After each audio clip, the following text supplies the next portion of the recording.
It's like a switch just flips in your head. And then from 2 to 7, I'd be studying again. I didn't have to just be a victim of what life was doing to me. Boyfriend duty. Look at this guy. All right, so the third sign that you will be successful in the gym is...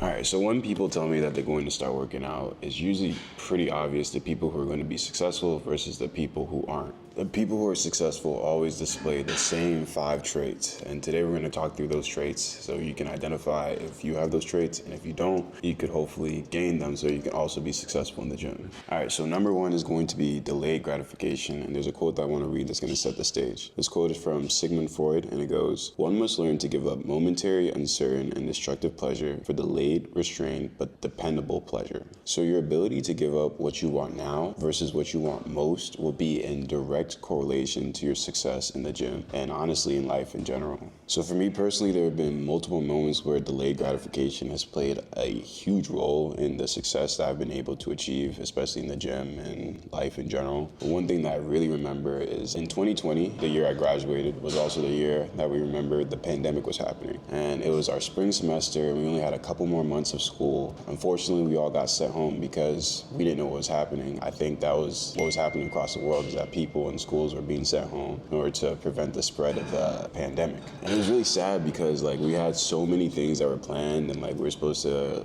take a trip to Miami. We had spring break coming up, all these things that we were looking forward to. Unfortunately, all those things got cut short, and we didn't even have a proper graduation because of the pandemic. So we all had to go home, and there was a period of 2 to 3 months, I believe, where we were at home. We had to take classes from home, and we just didn't have access to our friends or anything, or to the outside world in general. But I also remember that this was the time where I was trying to study for the MCAT, and in school I remember it was so difficult for me to concentrate because there's so many distractions, there's so many things going on, so it was really hard for me to lock in. So this event actually ended up being a blessing in disguise because I was basically gifted 2 to 3 months where I could just be at home and lock in and study for the MCAT so I can ultimately get the score that I wanted and apply to anesthesia school. I remember I would wake up every day 5 a.m. and I would study until 12, and then I would take a break, I would eat lunch, and then work out, and then from 2 to 7 I'd be studying again. I did this every day for 2 months straight, and it was a grind, and it was definitely a very difficult period of my life, but I knew that I had a goal that I wanted to achieve, so at the time it was worth it. And I really could have used this time to just relax and chill, because I just finished 4 years. In the process of finishing 4 years of college, I was pre-med, it was very difficult. I could have just used this time to chill, but I knew that if I had done that, then I would have been doing myself a disservice. And rather than doing that, I decided to focus on what I wanted most, which was being able to apply to a medical program after school so I could continue my career and get that on track. So just having that in my mind was what was helping me to delay that gratification of relaxing. And ultimately, after I took the exam and I got the score that I wanted, I was able to further my career, and then I had all the time that I wanted to relax. But moral of the story is that none of this would have been possible if I didn't adopt that delayed gratification mindset. If I just decided to goof off every day and watch TV and, just do nothing really productive, then I would have looked back at that time and regretted it, because I would have been in the same position and I wouldn't have been able to achieve what I was able to achieve. There's another quote: "Most of the gains in life come from suffering in the short term so you can get paid in the long term." In regards to fitness, the dividends that you get last for a lifetime, because your ability to lock in and focus on improving your diet, your lifestyle, your exercise habits, those are things that will benefit you for years to come. Like when you're able to play with your kids, when you're able to be active and mobile at 50, 60, 70, 80 years old, that's going to be something that's worth more than anything, honestly, because your health is wealth. So the second thing is going to be an intense pain of your current situation. And I've realized that it's often when we reach rock bottom that we realize that things have to change. This is really an opportunity for us to change the entire course of our lives if we take it seriously. I remember for me, my rock bottom was after my 3rd year in college, and I really just had let myself go. I was eating anything and everything. I had no type of discipline in the gym. And I remember just looking at myself in the mirror one day. I was just not happy with what I saw. I remember trying to flex and nothing. It was just very embarrassing for me in knowing where I could be and where I was. And this was also a time that I really struggled with anxiety, and I struggled with just like a lack of direction in life. And I knew that I could achieve and do more. I just didn't know how to get that process started. That was a really low point in life for me. And I remember that summer after school, I just locked in. This was also the time that I was trying to finish all my pre-med courses. So I was taking organic chemistry. I was taking organic chemistry 1 and 2, and also the labs. So every day, I remember, I think I was having a conversation with one of my friends from high school at the time, and I was talking to him, and I just realized the amount of progress he had made in his life and like the change in his mindset. Just seeing that positive trajectory of his life really just like lit a spark and like lit a fire in me, and that I realized that I had to get my life together, and that if I continued on the path I was going, that I wasn't going to be happy with myself in 5 to 10 years. So I remember just from that day, it's weird, it's like a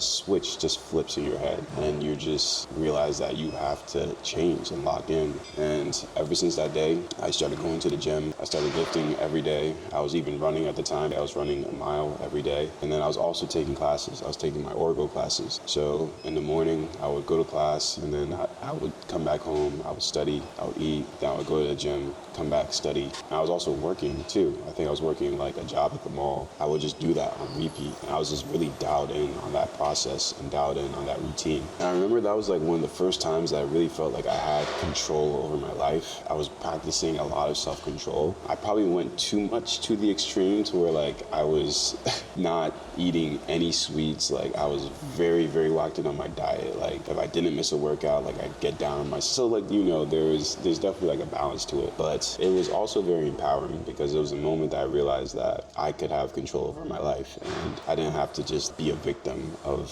what life was doing to me. So what I realized is that the point where your pain outweighs the pleasure of your comfort is the moment you'll be forced to make a change. So everyone that I've met who is in that similar situation where they're sick and tired of being sick and tired is what it's called. Once you reach that point, things are gonna change, and those people are always successful in the gym. And then what's beautiful about it is that I think Dan Coe says this, where you might start the gym or start a physical fitness journey for the external benefits, wanting to look better, improve your life, this and that. But once you are able to achieve that physical benefit, the reason why people stay is for the therapy. They stay because of all the other benefits that you get from working out, which is the better mental health, the increased energy, just feeling better daily. Like you stay for all those things, which might not have been what had brought you into the gym in the first place. All right, so the third sign that you will be successful in the gym is if you don't come up with excuses.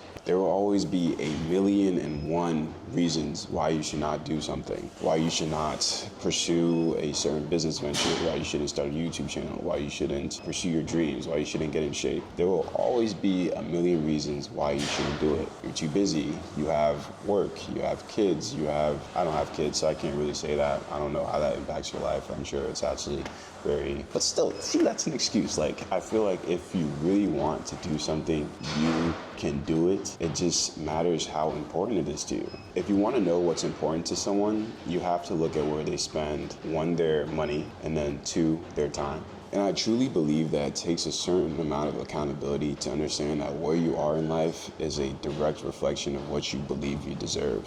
Some people take offense to this, but honestly, I think it's empowering because it puts all the power back in your hands versus on external circumstances that you really can't control. And I think in my life, when I was able to understand this, that's when everything changed, because I realized it isn't these external factors that's causing me to be or not to achieve what I want to achieve. It's literally me. Like, I'm the one that's the impediments to my own growth. And one thing that I realized is that doing the work, especially on the days that you don't want to, those are the days that count the most. So the days where I don't want to work out, the days where I don't want to run, the days where I just want to lay in bed and be lazy or eat junk food or whatever it is, but I still show up and do what I said I was going to do, those are the days that count the most. Those are the days that produce the most progress. And those are the days also where you build that consistency muscle, which is where you do something automatically because it just becomes a part of you. And it's because you've trained yourself to avoid all of the mental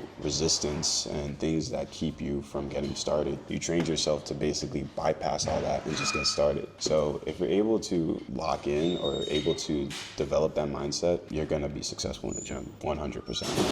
All right, guys, I'm about to go on a run. It's freezing outside, and I don't want to do this, but like I said, no excuses. So I'm gonna get this run in. I've actually been feeling a lot better on these runs. Yesterday I did one. I was able to like really control my breathing, and my back didn't hurt as much. Granted, I was running on a treadmill, so I don't know if that makes it different. But today I'll be running outside. So let's get it, man. Let's see how it goes. Let's go. That jump felt good.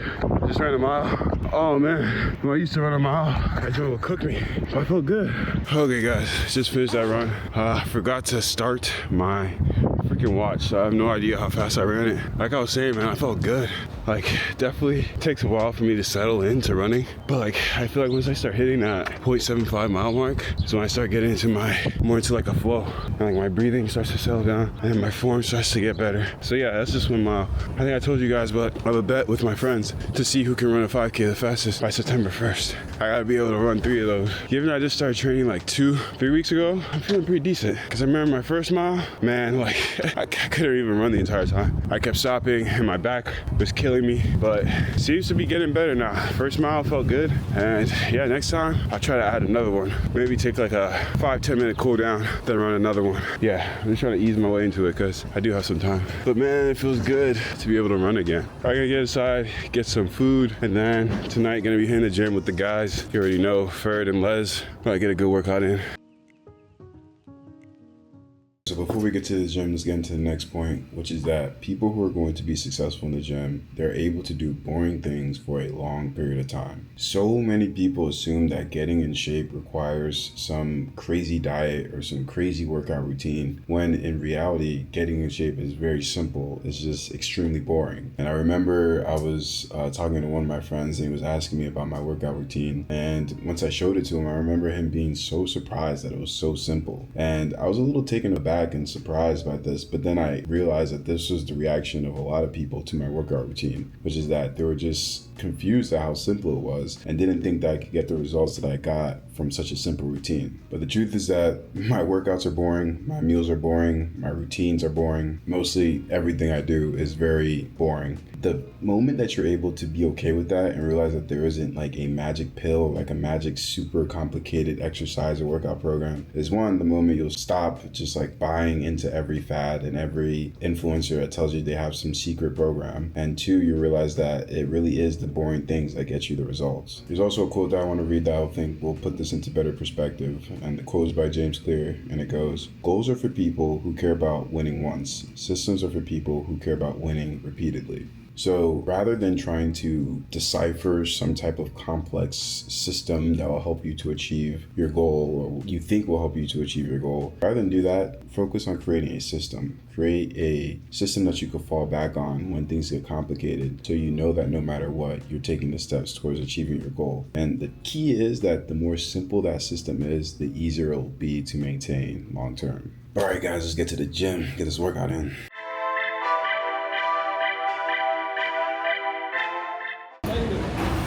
Bro, you're lying, bro. I promise you, I was right here. You were not right I was there. right here. I was like, Did you see me walk by? no! I was on my phone with my girl even. Bro, this guy coming in late too. I got home by 6, bro. You been home. Yeah, you been home. You have no I excuse. got home But I at got boyfriend duty, bro. Boyfriend boyfriend duty? duty. Look at this guy. All the way from I have to drive to Chicago, come back. today? Why y'all go to Chicago? She go to school in Chicago. Oh. All right, who's leading today? Me? Yes, bro. Alright, I don't want no complaints. We're ready. Why you talking to beginners? or Have something? your boy, wait, hold on, your back. I'm good. I'm good either. I'm good. You sure? Yeah, I'm good. You fix it? Well, I don't want No, to he do no didn't fix it. freaking. I don't want to do no rules. I see. I told you, bro. All right, what we doing first? Pull-ups?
Okay guys, so the fifth and final sign that I know someone is going to be successful in the gym is if they ask for help. So I was recently talking to one of my friends and she told me that she'd been taking her fitness more seriously, and doing that she ended up hiring a fitness coach. And this fitness coach helped her to lose 35 pounds in 2 months. 35 pounds in 2 months, which is very impressive. A big reason why she was able to do this is because she had accountability, she had meal plans, she had workout programs, she had everything that she needed, all the tools that she needed essentially to be successful. So in getting that help that she needed and not just giving it up to chance and just saying that she'd figure it out, it allowed her to save a lot of time and also achieve success a lot quicker. Also, I don't know about you, but the moment that I spend money on something, I am taking it a lot more seriously. Like I just recently dropped like almost $200 on new running shoes, and because of that, you best bet that I'm gonna be running. I'm gonna be running a lot more because I'm not letting that money go to waste. I think that's just a sign of investment in yourself, like being able to take that step and get more help and invest in yourself, invest actual money in yourself. It's a step that a lot of people aren't willing to take. But I know that the people who do take that step, they're gonna be successful. But yeah guys, that's it for today's video. Had a very long day, need to get some rest, got work tomorrow, but I will see you guys in the next video. If you made it all the way to the end, I appreciate you like always. Go ahead and hit the like and subscribe. Comment down below what you think is a sign of a successful person in the gym, and I'll see you guys in the next video. Peace.